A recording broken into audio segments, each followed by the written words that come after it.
What is up, 2K crew? Yes, it is that time of the week again. It is podcast day, and man, oh man, it has been what a wild weekend, both on the field, off the field. As you can see, I am riding solo once again this week. Both my house and the Kaler household had a little bug go through it. No, it is not the big C word, thank goodness, but a lot of us are on the mend over here, and we wish you and yours well. But if you are tuning in for the first time, my name is Ryan Turbo Jackson. I am the host of the Turbo and 2K show. Like I said, I'm flying solo. 2Ks is not with us this week yet again, but I'm sure he will be back, ready to go, full of action next week. And yes, we talk about everything sports and give you our amateur opinion on everything sports. So let's jump into this, because you have found it's the Turbo and 2K show. Right, ladies and gentlemen, let's talk about some stuff. Man, oh man. Before we jump into that, though, for those of you that are watching live, I want to say thank you for joining us live. Go ahead and drop a comment. Let's get a conversation started. Winston was with us last week, and man, it just made the show a little bit more fun. So go ahead and let me know that you're here. And yeah, I'm sure we'll talk about your team as well as some others this week. So for those of you that are just catching us for the first time, go ahead and hit that like, subscribe. Like I said, drop me a comment, and we'll feature you on the show today. And if you're listening on the podcast side, go ahead and give us a follow and a like. That'll help the channel out a lot. And if you guys are feeling extremely saucy, go to buyturboabeer.com, and you'll help financially support the show as well. So with all that being said, ladies and gentlemen, yeah, it was quite a week to say the least. Let's jump off some college football. Yeah, there were a lot of games that I don't think went the way everyone thought they would. Yeah, and just kind of like the thumbnail says. Kind of a shocker. Michigan State dropping to Purdue. But if you look at some of the teams Purdue's knocked off, it probably shouldn't have surprised you. But yeah, it was one of those games. I'll admit I was not watching the vast majority of it, but it was one of those games where Michigan State was just hanging around, and you just expected them to flip that proverbial switch and kind of bam, go right into it. Walker having 1,000,000 yards again and five more touchdowns. He did go over 100 yards, but I don't think he reached the end zone quite as frequently as he did against Michigan. But it was, and I don't know, it seems to be historically that Purdue is the Big Ten kind of upsetter, the Big Ten killer, if you will. So should we have been surprised? No. There was a lot of folks that were actually riding the Purdue train. Boiler up. But and if you are a betting fan or a betting person, you did see a lot of the money go on Purdue, which is why the spread was so small to begin with. But when you have a Michigan State team that in the college football ranks went up to number three, so before Saturday, if the college football playoff had started, Michigan State would have been in it. But yeah, it was a wild weekend. Michigan kind of held the form. They were playing obviously a depleted Indiana team that was down. I think they're down to their third quarterback. Man, that kid didn't look bad.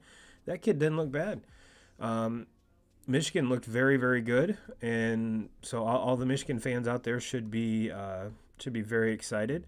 My Irish looked very good, and it seems to me that with this Irish team, they're kind of coming into their own. I wish it would have happened a little bit sooner during in the season, but I guess better late than never is always a good thing. But we're kind of seeing that offense get to the level at which Coach Kelly and everyone else kind of expected it to be. Run the ball first, throw it second.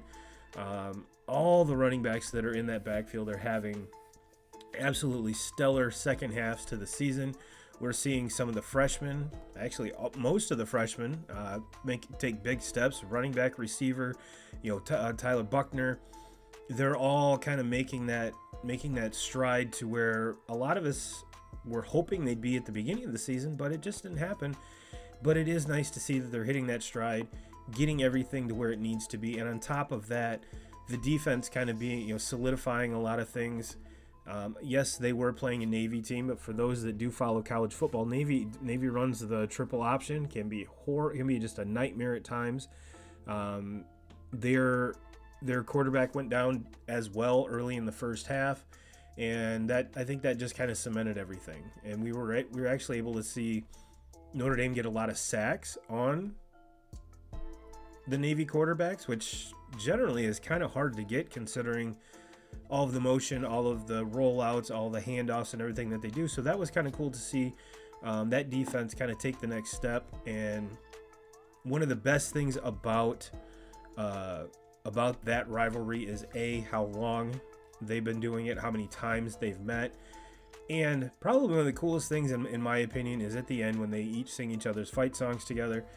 And if you are a Notre Dame fan and Notre Dame faithful, it is always best to sing last. So we did get to sing last on Saturday. But let's jump into some of the let's take a look at the AP Top 25 real quick. And this is an updated one, and it is apnews.com. Georgia number 1 should not be a surprise to anybody. Cincinnati is actually number 2, Alabama 3, Oklahoma 4. So, now, ladies and gentlemen, we're talking about the AP poll. We're not talking about the college football selection poll. This is the AP poll. So in the top 4, there wasn't any movement at all. It isn't until we get to the number 5 spot where Oregon moves up from 7 to the 5 spot. Ohio State stays in that number 6 spot. Notre Dame jumps from 8 to 7. Michigan State drops from 5 to 8. Michigan stays at 9. Oklahoma State comes into 10 from 11. Texas A&M jumps from 13 to 11.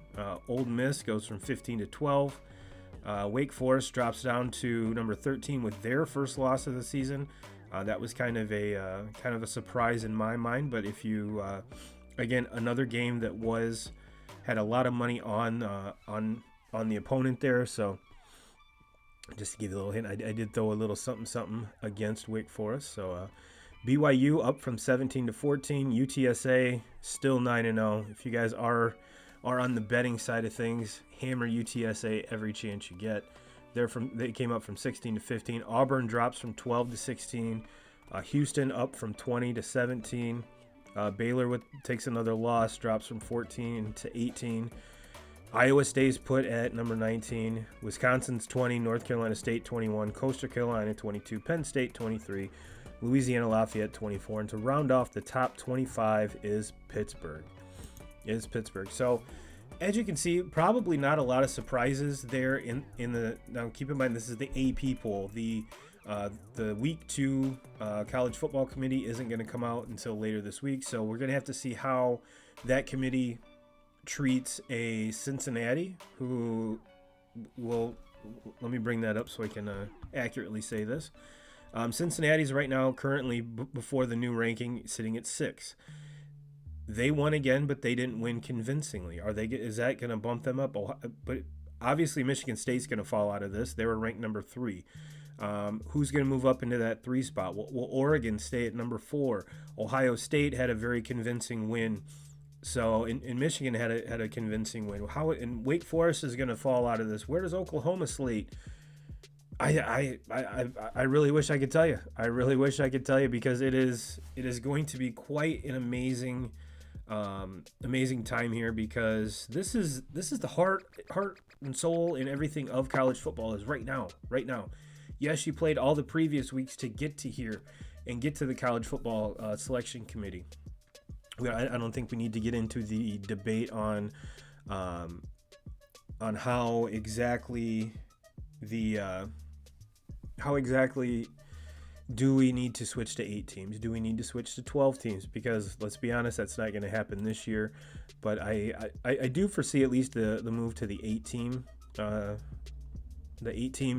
bracket here.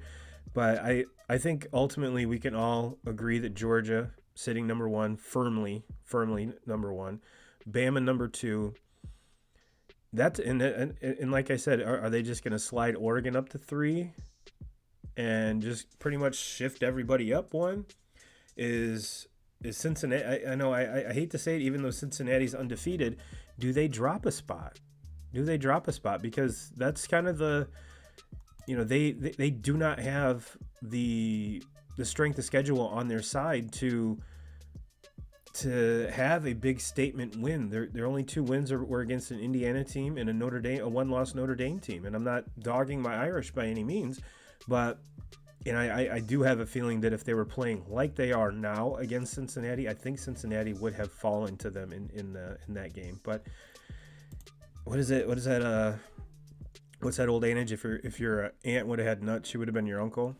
So really no way to know that. Where's Michigan going to fall into this? Do they move up? Do they move up from number 7? Do they get the number 4 spot? Do they get it over an Ohio State team? So there's going to be a lot to shake out here, and I really do think, unfortunately, that was kind of one of the biggest talking points of the week, college football wise, was, did Cincinnati get snubbed? Are they not getting the respect they deserve? Is this an oversight by the committee? And to be honest with you, I think they have it right. To be 100% honest, I think they have it right. This is a team that, I'm not going to say by their own doing, but until they join a bigger conference, I really don't think they're going to get the respect from any committee as far as the college football is concerned, because their strength of schedule is not that great. And even when you stack it up against the teams ahead of them, or even some of the teams behind them, it's an apples and oranges discussion, in my opinion. And no, I'm not hating on them just because they beat my Irish. If you beat my Irish and you're a good team, I'll ride that bandwagon with you. But with, just looking at this, I believe they have SMU left on their schedule, which will be probably their last really big test. But even then, I really don't think it's going to be much of a game. And kind of one of the wild cards in here is an undefeated Oklahoma team. The AP has them at number 4, and the College Football Committee has them at 8. And right now, if you want the turbo seal of approval, the turbo opinion here, if I was ranking this, I would have Georgia 1, Bama 2, Ohio State 3, Oregon 3, Ohio State 4, Michigan 5, Oklahoma 6, and then Cincinnati. That's the way I would have it. Will the committee see it that way? I don't know. That is obviously one of the age-old questions. What is going through the mind of these committee members? What are they looking for? Obviously, we're talking about strength of schedule, head-to-heads, things of that nature. Kind of the style you win. For people to take Cincinnati seriously, they're going to have to start winning convincingly, and by convincingly, I mean 3 scores or more. I mean it's not when you're a school like that. You have to win convincingly. You can't just squeak by. Yes, a win is a win, but when it comes to your strength of schedule in the games you should win big. You should win big, and that's going to be the only way to kind of combat and kind of get on people's radar is to do this. And did you guys hear that alert? We're going to talk about that alert here in a little bit. But before I get too far into things, I did promise a dear friend of mine, Mr. Jeremy Warren, I would give his son, Derek, a big shout out. Riverton Park senior Derek LeBron commits to Ren Lake College. Derek was 7-1, 6 complete games, a 1.66 ERA, 79 Ks, 9 base on balls, 54 and 2/3 innings pitched. Congratulations, my friend. Congratulations. Jeremy, you're going to have to get me or send me a link or something so I can get a Riverton or a Ren Lake College hat to help support the fam, brother. I will definitely do that. And I did promise him a big shout out on the show. So always happy to do that. But so yeah, college football it's the wheels are turning. And if you're a college football fan, this is what you live for. One thing I did want to talk about, and I, being the absolute awesome host that I am, I didn't put a slide together. I'll be the first to admit I did not put a slide together. And I want to bring this up real quick, so I want to make sure I get it right. Let's see here. Bear with me there we go. With me 1 second here, ladies and gentlemen. Okay, see more. Okay, it's not what I wanted. Okay, here we go. And 2Ks and I have talked about this kind of at length, and it is actually showing itself and coming to fruition, so I did want to bring this up. Big Ten East versus West. And I have gotten some comments and some criticism, I guess you could say, as kind of being Big Ten biased. But hell, we live in Michigan. We live in Big Ten country.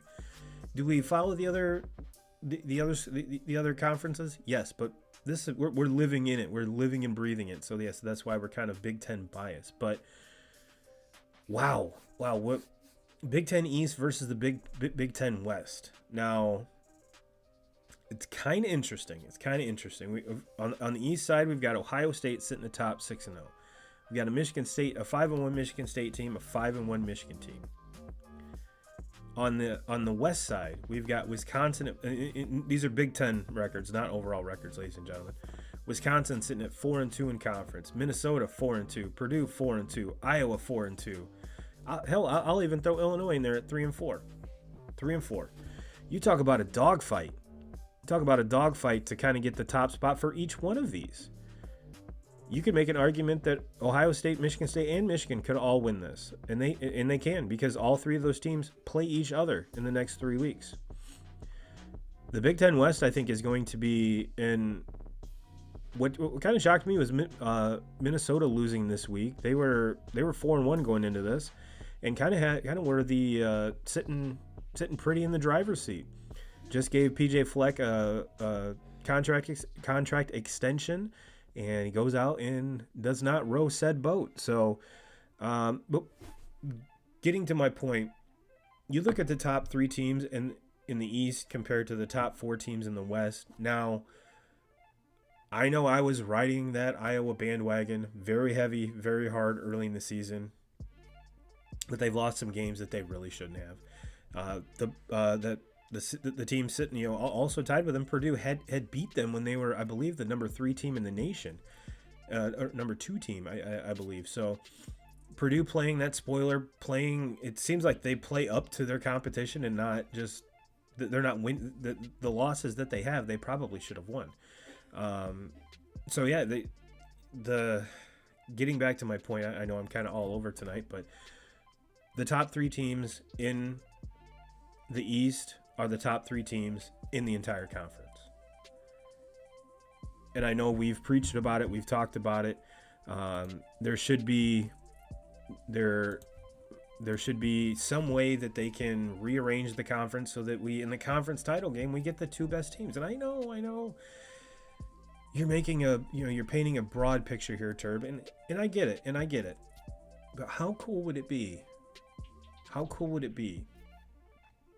To see, and I know the rivalry game is huge between Michigan and Ohio State. I'm not saying take that away, but wouldn't it be kind of cool to see them play even for more marbles and see them play in the Big Ten title game? I think that would be really cool. I think it'd be really cool. I don't know what this is in my mustache. I don't know. I'll just roll with it, I guess. But yeah, that was just one thing I did want to bring up, and let me know your thoughts. Am I way off on this? Should I just calm down and we're just going through a period where the East is more dominant than the West? I mean, I'd be kind of curious to see, since the Big Ten title game inception, I think the West has only won 1.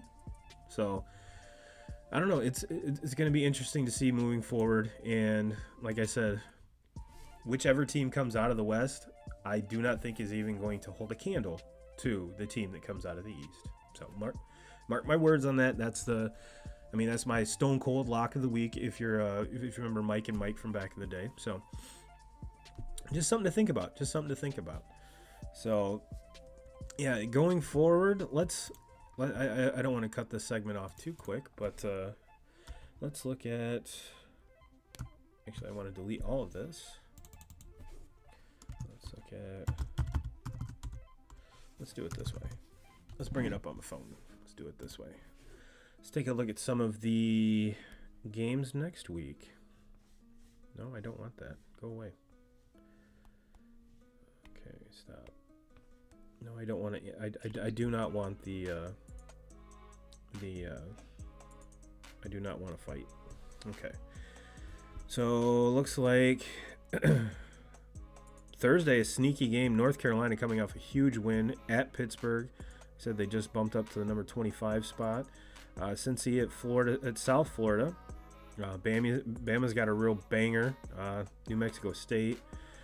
Michigan going into Happy Valley. I'm sure that game's going to be, it's at noon, so it could still be a whiteout.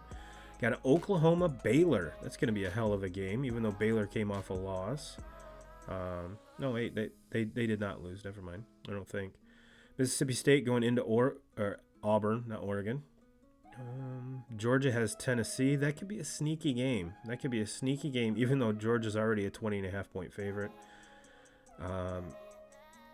Ohio State gets Purdue. Does Purdue keep the boiler running? Does Purdue keep that boiler running? And right now OSU is a 20-point favorite. So let's see how that works out. Minnesota at Iowa. Michigan State has Maryland. Wake Forest hosts NC State. That could be a game to really, really keep a close eye on. Wake Forest is only a 2.5 point favorite. Notre Dame goes to Virginia and kind of tops everything out here. So just judging by this, I'd probably have to say that game day is probably going to be in Baylor. Probably going to be at Baylor. So let me know your thoughts on that. Let me see where, just judging by this, that's kind of, I really don't see any huge rivalry games that we're used to. Let me know where you think it is. Let me know where you think it's going to be. But with that being said, let's move on. And talk some NFL. And before we do, I told you I need to go shut this ad off wherever it is. I don't need to hear about him.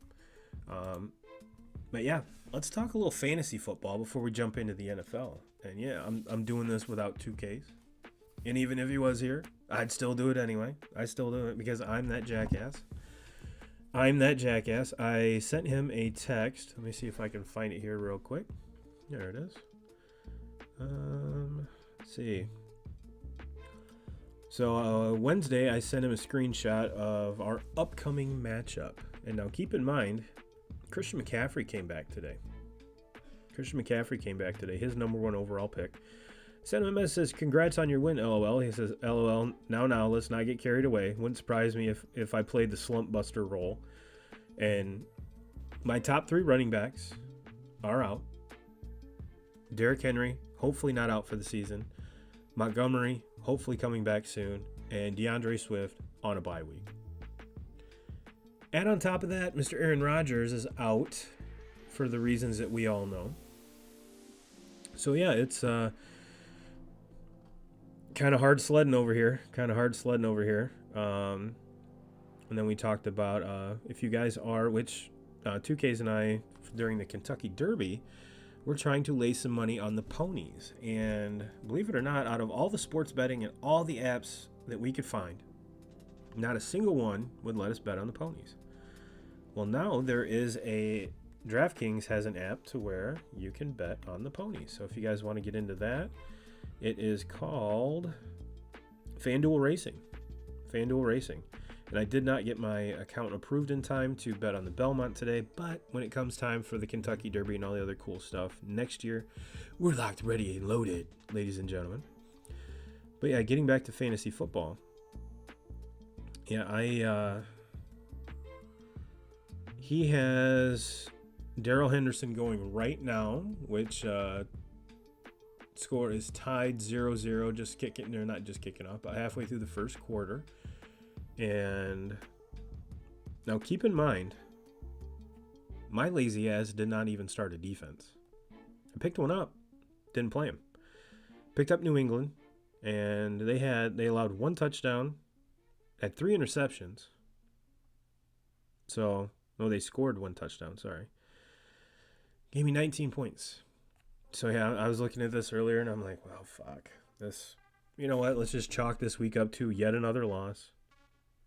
I'm projected to win 193 to 173. Have no idea how. One of my running backs had 6 points. So hopefully not. I mean, maybe this is what I need. This is what the fantasy gods are looking down on me and saying, you know what, Turb, you've experienced enough, brother. You've experienced enough. Let's get you off this little schneid that you're going through. And it's even better when you're facing 2K. So 2K, you know I love you. You know I love you. But when it comes to fantasy football, you're just another nameless, faceless person. Boom. Boom. Let's talk some NFL. Like I said, I'm keeping an eye on the Tennessee Rams game, and there goes Henderson. Hopefully he doesn't score too many points. And yeah, I was that guy that picked up Adrian Peterson just in case.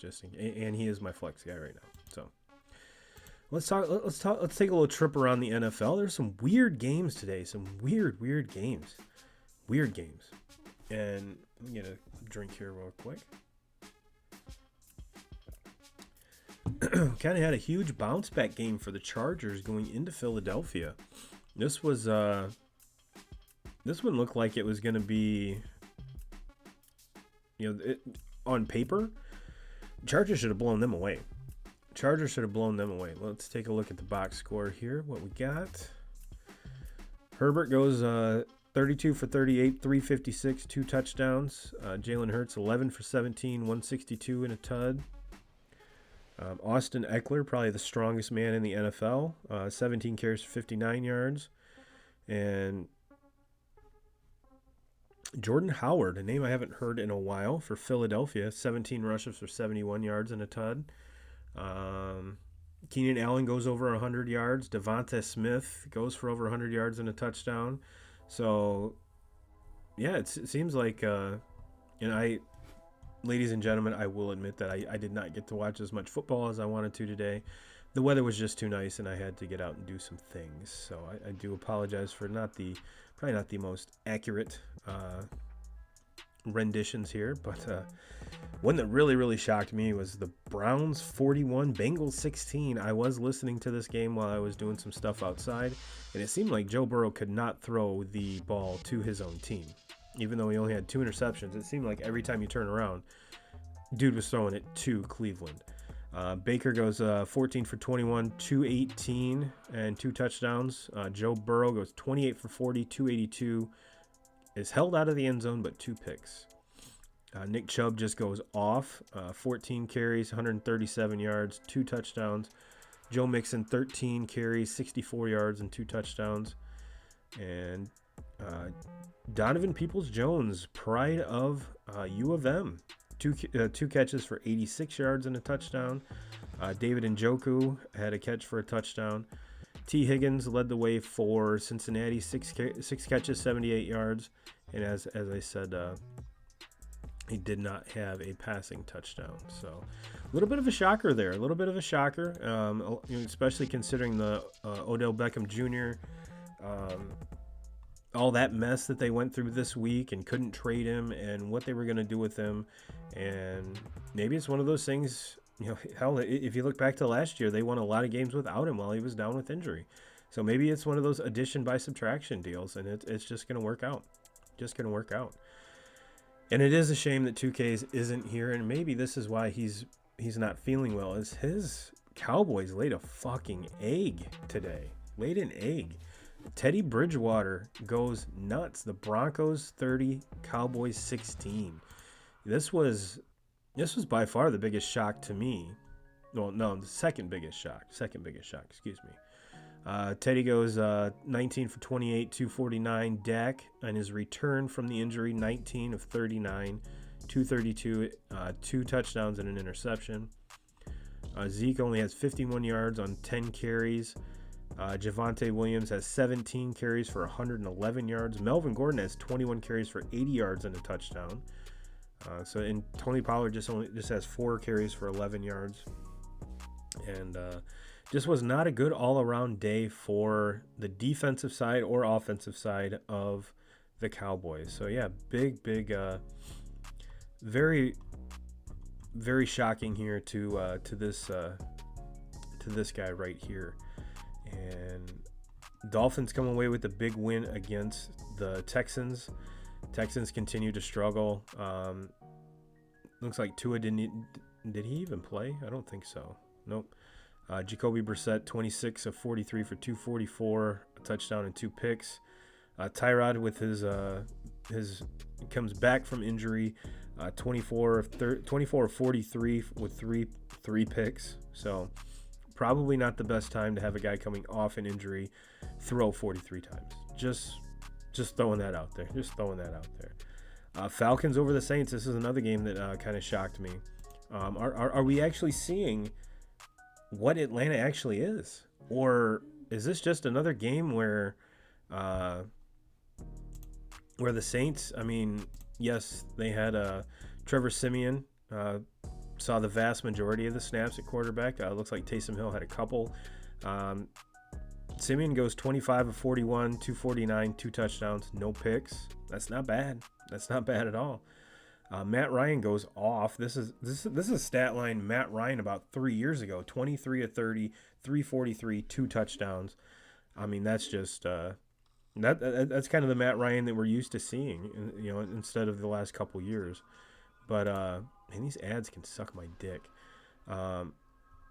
Didn't really run the ball a lot. Alvin Kamara had 13 rushes for 50 yards and a touchdown. Also led the team with 4 catches for 54 yards. So had over 100 yards of total offense. So, yeah, I mean, where did Kyle Pitts had three catches for 62 yards. Cordell Patterson, man. I remember when he was with the Bears, they seemed like they tried to force feed him the ball, and it never worked out well. And looks like he's found a home in Atlanta. So kudos to him. It looks like we got a Rams field goal on the board, 3-0 over the Titans as we speak. Another shocker here, the Raiders go into New York and leave with a loss. Man, this is, like I said, just a really weird week of football. And I tell you what, just looking at some of these final scores, if you are one of the guys or gals that likes to play the under, you made a lot of money today. Derek Carr goes 30 for 46, 296, 1 touchdown, 2 picks. Daniel Jones, 15 for 20, 110 yards and 1 touchdown. Devontae Booker has a day, 21 carries, 99 yards. Josh Jacobs, 13 carries, 76 yards.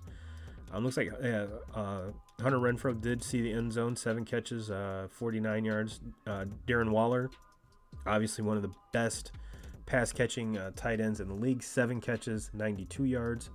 Evan Ingram, we've got an Evan Ingram sighting, ladies and gentlemen, has 3 catches for 38 yards and a touchdown. Man, oh man, this was just looks like some ugly football all the way around. Yeah, very shocking game. Yeah, one of the games that did not shock me was the Patriots 24, Panthers 6. I think we saw Sam Darnold become Sam Darnold again, and Mac Jones 12 for 18, 139, touchdown and a pick. Sammy, 16 for 33, 172 yards, no touchdowns, 3 picks. Yes, it goes back to being the Sam Darnold of old. Christian McCaffrey has 14 carries, 52 yards, 4 catches for 54 yards. So in his return, has 100 yards from scrimmage. Ramondre Stevenson, 10 rushes for 62 yards. Damian Harrison, 15 carries for 30 yards and a touchdown. Yeah, this Panthers team is bad. That's pretty much all I can say. Which is a shame because Christian McCaffrey is a fucking stud. I think we can all agree on that. And probably the biggest shocker of the day. Bills go down to Jacksonville, the Fighting Urbans, and come out with they don't even score a touchdown. They lose 9-6. 9-6. That's a baseball score, ladies and gentlemen. That's not a football score. Josh Allen, probably the worst game he's had in a couple of years. 31 of 47, 264, 2 interceptions. Trevor Lawrence, 15 of 26, 118. No touchdowns, no interceptions. Did get kind of dinged up. C.J. Beathard had a couple pass attempts. Went 2 for 2, 33 yards. Carlos Hyde sighting, 21 carries, 67 yards. And Josh Allen led the way on the rushing side for Buffalo, which is not uncommon. 5 carries for 50 yards. Stephon Diggs, 6 catches, 85 yards. So yeah, kind of kind of a stinker, unless, like I said, if you guys and gals did take the under, you were able to make quite a lot of money. But if you bet on anyone for an anytime touchdown score, yeah, you probably lost that one. And another game I did pay attention to was the Vikings at the Ravens. Man, this one went into overtime. This is a really good game. Really good game. Cousins goes 17-28, 187, 2 touchdowns, no picks. Lamar, 27-41, 266, 3 touchdowns and 2 picks. Lamar doing what Lamar does, 21 carries, 121 yards. We had a Le'Veon Bell touchdown, ladies and gentlemen. Dalvin Cook goes for 110 on 17 carries. And actually, Kirk Cousins had a rushing touchdown as well. Justin Jefferson had a massive catch, 3 catches for 69 yards and a touchdown. Marquise Brown, Hollywood Brown, 9 catches, 116 yards, and a long of 22. Patrick Ricard found the end zone, as well as Devin Duvernay for the Ravens. And my boy Mark Andrews, 5 catches, 44 yards. I did see he was dinged up. I don't know if he finished the game, but get on the mend, brother. Get on the mend. Get on the mend. Packers and Chiefs just buttoned up here right before we went live. Jordan Love's first start as an NFL quarterback, 19 for 34, 190, 1 touchdown, 1 pick. Patty Mahomes does not have a Patty Mahomes-like day, 20 for 37, 166 yards, 1 touchdown, and probably the biggest number, no interceptions. No interceptions. Darrell Williams, 19 carries, 70 yards.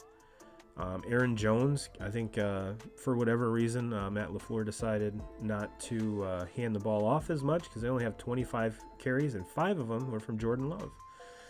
Aaron Jones, 12 carries, 53 yards. A.J. Dillon, 8 carries, 46 yards.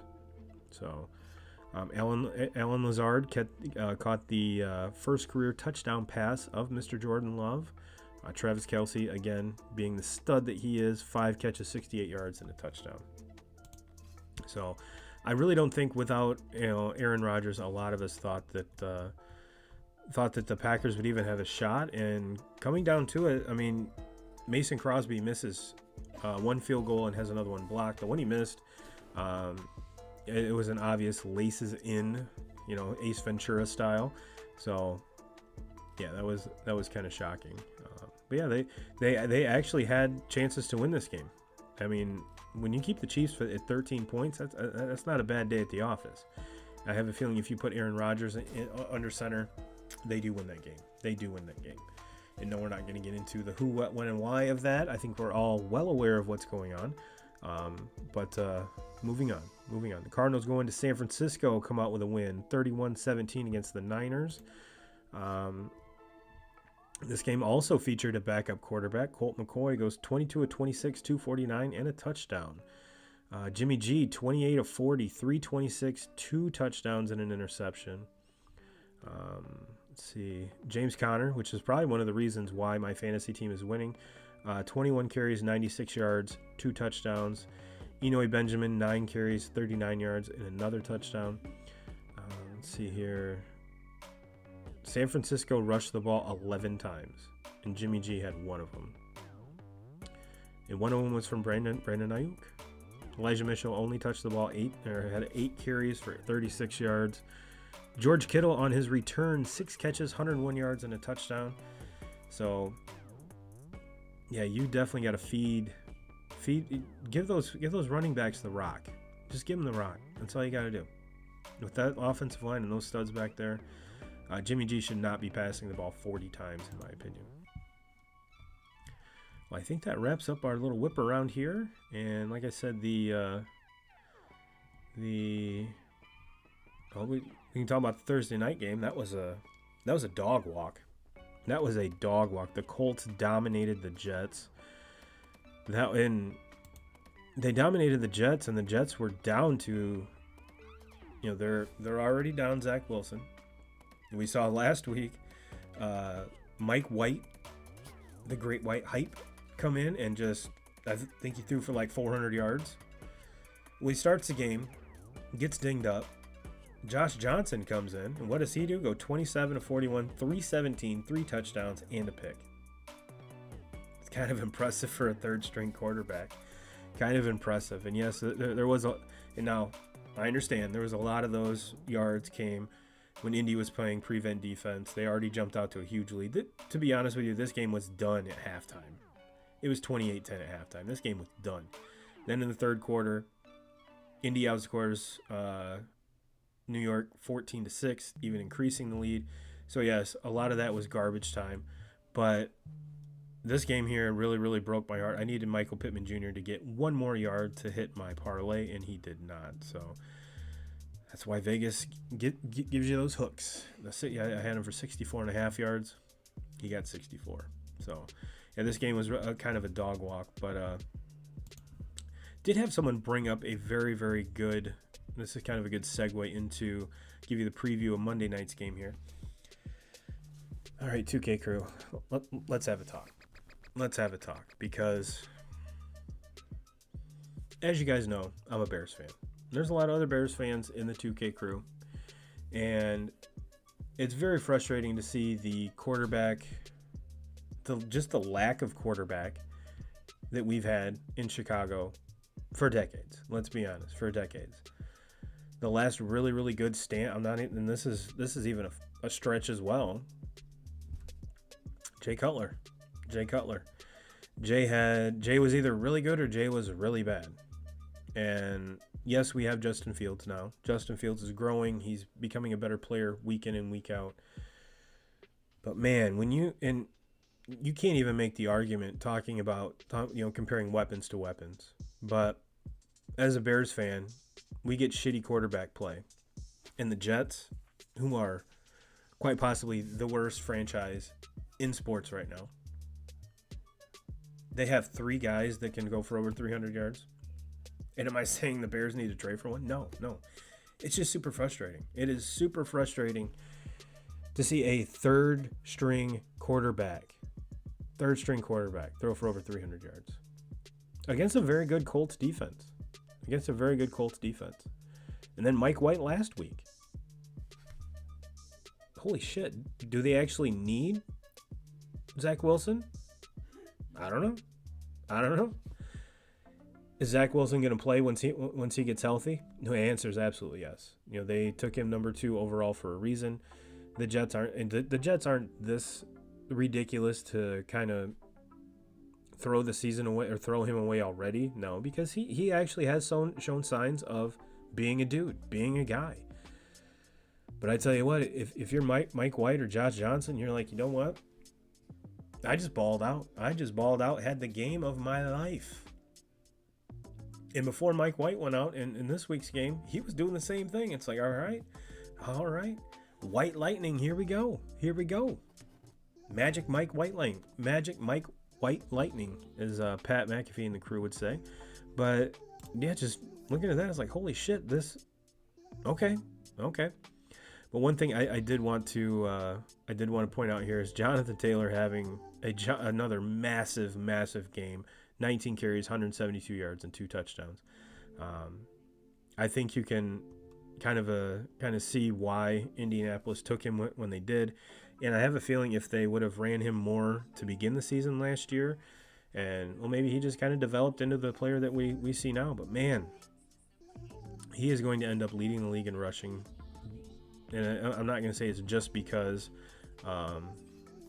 Derrick Henry's out, but it does have something to do with it. So, stupid ads, get out of here. I'm trying to do a show here. But yeah, let's take a quick look at tomorrow's game. Bears at Steelers. These are 2 very bad teams. Bears have a great defense. Steelers have a better than average defense.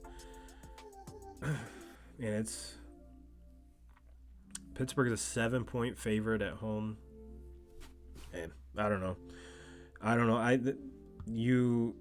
It's one of those games where you don't know what Nagy's going to draw up, and you don't know which Ben Roethlisberger you're going to get. So, who wins this game? I have no idea. It was not on my betting sheet this week because I don't know who either one of these teams are. So, when that comes up, I just stay out of the way. All right, Wouldn't call Bears defense great at all. Not lately. Not lately. That's for sure. That's for sure. That's for sure, Mr. Cody. I would agree with you. But it's the best part of the team. Give me a break. It's the best part of the team. It's the best part of the team. Can you, if you heard my little spiel on your Jets there, you're probably really, really liking that. So just gotta, I don't think I've really ever seen. I don't think I've ever seen 3 quarterbacks do that for the same team. So I'm glad Fields started using his legs. Yes. The dude only did that all the way through college, and that's one of the reasons you drafted him, is because he is that type of player. 100%. Well, ladies and gentlemen, before we jump out of here, big shout out, big kudos to the Atlanta Braves, bringing home that title once again. That team is going to be exciting to see what they do in the offseason, who they bring in, who they keep, and then who they're getting back off injury. Obviously, time will tell when Acuna will be back. I don't think we'll see Soroka this year, maybe towards the end of the year. So as that team gets healthy, it's going to be exciting to see. They brought in a whole bunch of new pieces. Let's see which ones they keep, and we'll see what's going on. Cody says Mike LaFleur being up at the booth is 100% the cause of it. Hey, you know that you're 100% right. That was kind of an under the radar thing that kind of got brought out this week. When Zach Wilson likes him on the sideline as opposed to being up in the booth, and I think you're going to see him stay up in the booth, because he really, with this, seeing the quarterback success that they're having, you have to, and not only the quarterback success, the actual offensive success. So if you're any part of that coaching staff, yeah, dude, you're up there. I'm sorry, Zach, I can't hold your hand forever, but yeah, the team needs me to be up there, so that's where I'm going to be up there. No, you're 100% right, and that's something that kind of went under the radar, especially with all the stupid shit that went on this week.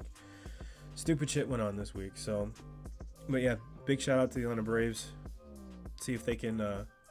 They're on the path to repeat.